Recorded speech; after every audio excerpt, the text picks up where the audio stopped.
My name is Emily Chamberlain, and we are going to be talking about a very hot topic right now in education, which is AI. A quick introduction to AI. Artificial intelligence has been referenced in science fiction pieces for centuries, some references possibly all the way back to 700 BC. But in 2022, OpenAI created a chatbot called ChatGPT, and we opened a whole new world of possibilities.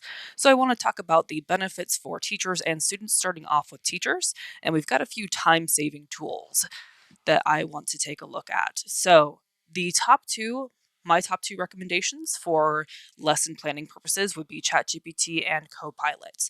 The pros of these tools is that they can very quickly generate a starting point for us to use and put our own creative spin on. And some possible drawbacks, we want to check for accuracy because AI can do what's called hallucinating, where it creates information that is not accurate. So we want to also tweak for clarity, make sure that things are nice and clear before we use it with students. For grading purposes, GPT-0 was a tool that was created to scan for AI for possible issues with academic dishonesty, and it can provide very detailed feedback very quickly.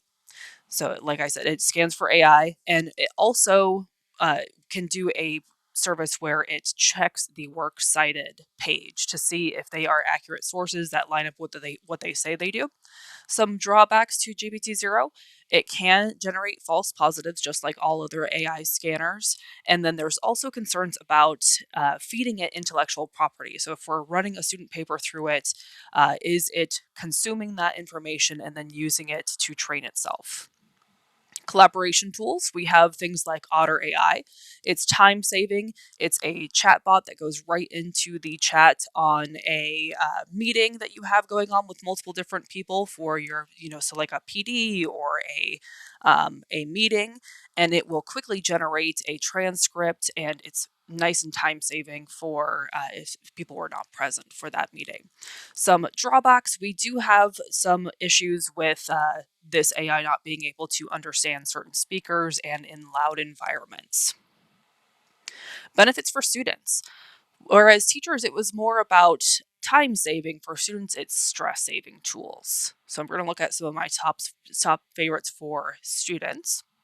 So the first two, we are starting off with the same ones that we had for teachers for brainstorming help for students. So ChatGPT and Copilot for students, fantastic, available 24/7 brainstorming help.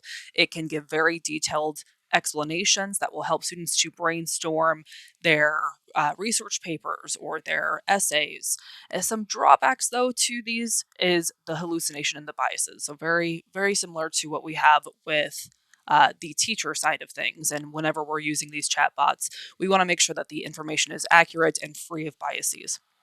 For tutoring, we have some different adaptive learning technologies such as IXL. What IXL does is it will adjust its levels to match where the student is. So the student will answer a question. If they get it wrong, it will lower the difficulty. If they get it right, it will up the difficulty. Some drawbacks: some of the explanations that IXL gives are very lengthy and not very personalized. I think that they'll probably start to add in more AI tools to address this, though. For collaboration, we have tools like Canva AI.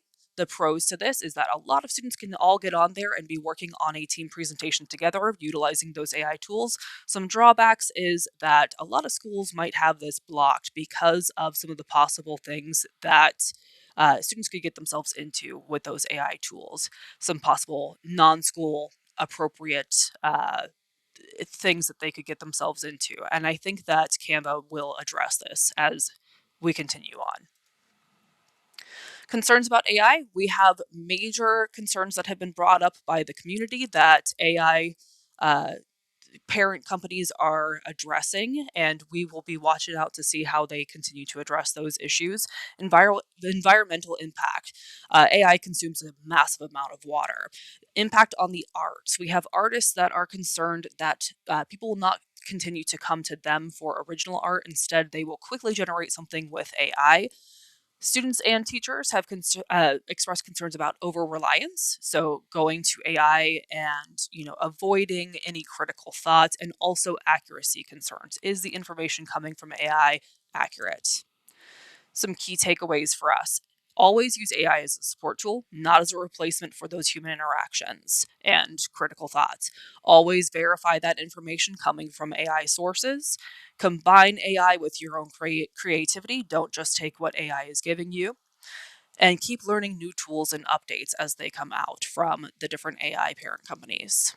A challenge for you over the summer, play with some AI tools that you have seen mentioned in this presentation and be aware of those pros and cons. If you discover any further pros and cons, let me know. Connect with me via email, phone, or however best works for you. Let me know what you're learning. And thank you.